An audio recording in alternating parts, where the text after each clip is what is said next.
இந்த உலக மக்கள் தப்பா புரிஞ்சு வச்சிருக்காங்க. நம்மளுடைய கையில 3 காலம் இருக்குன்னு. வருங்காலம், நிகழ்காலம், கடந்த காலம் அப்படின்னு நினைச்சிட்டு இருக்காங்க. ये लोग गलत समझे हैं। अतीत, वर्तमान, भविष्य हमारा गातों में समझ हो चुका है. இந்த 3 காலமே நம்ம கையில கிடையாது. அதாவது கடந்த காலம் முடிஞ்சு போச்சு, நம்மளுடைய கையில கிடையாது. अतीत हो चुका है, हमारा हाथों में नहीं. भविष्य आने वाला है, वो भी हमारा हाथों में नहीं. வருங்காலம் கூட நம்ம கையில கிடையாது. சிறப்பு வெறும் இந்த நிகழ்காலம், வெறும் இந்த வர்த்தமான் அமரா காத்தோமையே சச்சாயிய இந்த நிகழ்காலம் தான் உண்மை. இதுதான் உண்மை.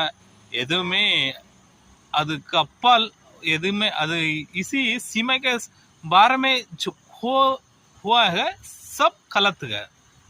प्रणाम, வணக்கம்.